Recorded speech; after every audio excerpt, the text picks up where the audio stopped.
क्या होता है जब एक राजा की ताकत छिन जाती है? क्या होता है जब उसे पता चलता है कि वो और वर्दी नहीं रहा?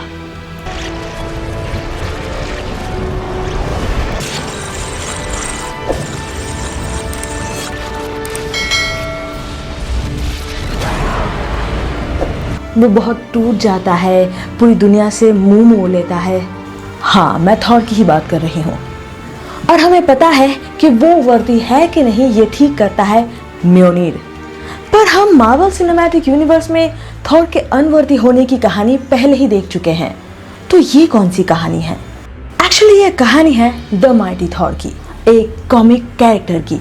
जब थॉर अनवर्दी हो जाता है तब म्योनीर उसके हाथ से छूट जाता है और चांद की सतह पे आके रुक जाता है। कई हजारों कोशिशों के बाद भी थॉर से म्योनीर उठाया नहीं जाता। सिर्फ वही नहीं, ओडिन भी खुद म्योनीर नहीं उठा पाता। ऐसा क्या होता है जो म्योनीर किसी की बात नहीं मानता? कहानी के हिसाब से निक फ्यूरी ने कहा था कि गॉर सही था। गॉर मतलब गॉड ऑफ बुचर, जो कि एक एलियन है जो मानता था कि भगवान किसी काम का नहीं, मतलब भगवान जिसे कमजोरों की रक्षा करनी चाहिए वो वही नहीं करता। और यही बात निक फ्यूरी ने भी कहा। थॉर यही बात सुनकर अचंभित रह गया और उसके हाथ से म्योनीर छूट गया। हजारों कोशिशों के बाद भी जब म्योनीर किसी से नहीं उठाया जाता तब सब चले जाते हैं। पर कुछ देर बाद म्योनीर पर एक परछाई पड़ती है।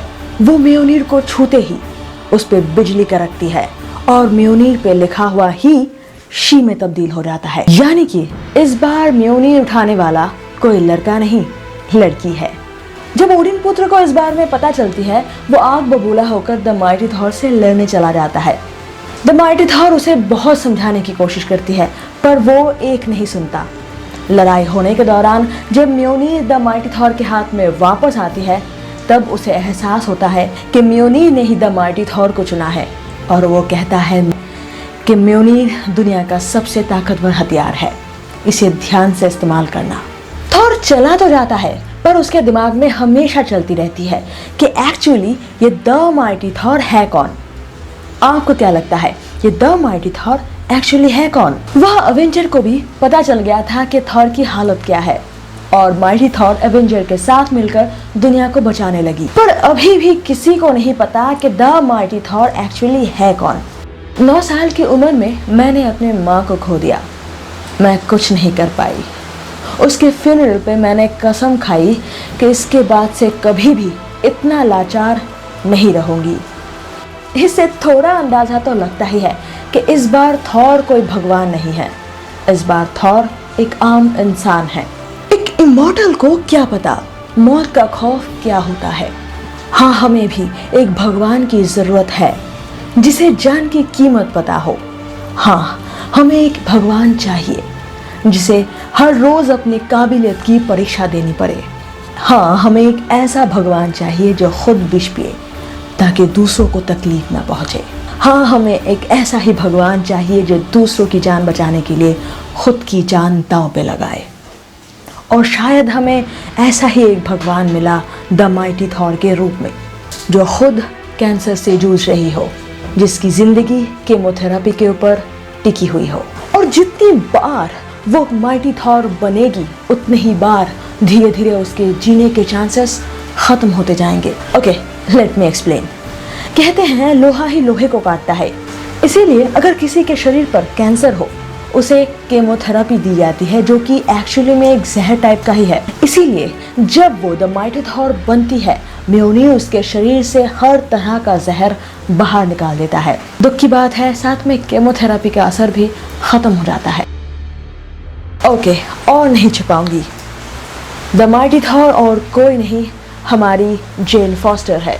थॉर ने कई बार जादू के जरिए जेन फॉस्टर का इलाज करना चाहा पर जेन फॉस्टर ने मना कर दिया क्योंकि वो कहती थी कि हर जादू की एक कीमत होती है। बाद में जब थॉर को पता चला कि द माइटी थॉर कौन है और इसकी वजह से उसके शरीर पर क्या प्रभाव पड़ रहे हैं, वो कई बार मना करता रहा पर जेन फॉस्टर अपने उसूल पर कायम रही। डॉक्टर्स ने तो कह दिया था कि एक और बार अगर वो माइटी थॉर बनती है तो वो मर भी सकती है। और उसी वक्त एसगार्ड पर एक खतरनाक हमला होता है और जेन फॉस्टर को फिर से द माइटी थॉर बनना ही पड़ता है। असली रूप में आते ही उसकी मौत हो जाती है और ऐसे ही थॉर को अपनी जिम्मेदारियों का एहसास होता है। यही कॉमिक की कहानी है। पर वेट, 2022 में द मार्वल सिनेमैटिक यूनिवर्स हमें थॉर 4 के नाम पर एक मूवी गिफ्ट करने वाली है। उसका नाम है थॉर लव एंड थंडर। तो क्या उस मूवी की कहानी इस कॉमिक से मिलती जुलती होगी? वैसे मेरे दिमाग में 2 क्वेश्चन चल रहे हैं। इस कॉमिक में थॉर को अनवर्दी दिखाया गया है, पर मार्वल मूवी में हम तो ऑलरेडी थॉर को अनवर्दी देख चुके हैं, तो क्या मार्वल दोबारा थॉर को अनवर्दी बनाने वाला है? दूसरा क्वेश्चन, थॉर के टाइमलाइन में हेरा ने ऑलरेडी म्योनिर तोड़ दिया है, तो माइटी थॉर को म्योनिर कहां से मिलने वाला है? सोचने वाली बात है। तो मैंने कुछ जुगाड़ लगाया है और जुगाड़ लगा के 2 थ्योरीज निकाली है। एक थ्योरीज तो ये है कि कैप्टन अमेरिका जब बाकी स्टोन्स के साथ म्योनिर भी अपने टाइमलाइन पे वापस रखने जा रहा था, तब वो असली म्योनिर अपने पास रख लेता है और कोई नकली म्योनिर एसगार्ड पे रख के आता है, क्योंकि शायद वो जानता था कि हेला उसे तोड़ने वाली है। दूसरी थ्योरी ये है कि हमने कॉमिक्स में देखा है कि वॉर थॉर को अपना हथौड़ा किसी दूसरे डायमेंशन से मिलती है, तो शायद द माइटी थॉर को भी अपना म्योनिर किसी दूसरे डायमेंशन से ही मिलेगी। अब देखते हैं मार्वल कौन सी कहानी अपनाता है। वैसे मैं कहानी बता के यहाँ पे स्पॉइलर बिल्कुल भी नहीं देने वाली, क्योंकि फैंस का एक सस्पेंस होता है और वही मुझे रखना है। शायद आप कह सकते हो मुझे उसे बढ़ाना है। बस मैं कुछ हिंट्स दूंगी। इस मूवी में हमें Thor guardian of the Galaxy के बाकी मेंबर्स के साथ महाकाश में घूमते हुए नजर आएंगे और वही मिलेंगे हमारे विलन गॉर, जिसके बारे में हमने इसी वीडियो में पहले बात की। यस, इस गॉर का किरदार निभाने वाले हैं हमारे क्रिश्चियन बेल। इस मूवी में हमें ग्रूट और रॉकेट के साथ साथ वैल्करी भी दिखने वाली है और इसी गॉर को ढूंढने के लिए थॉर हमारे जेन फॉस्टर के पास जाते हैं।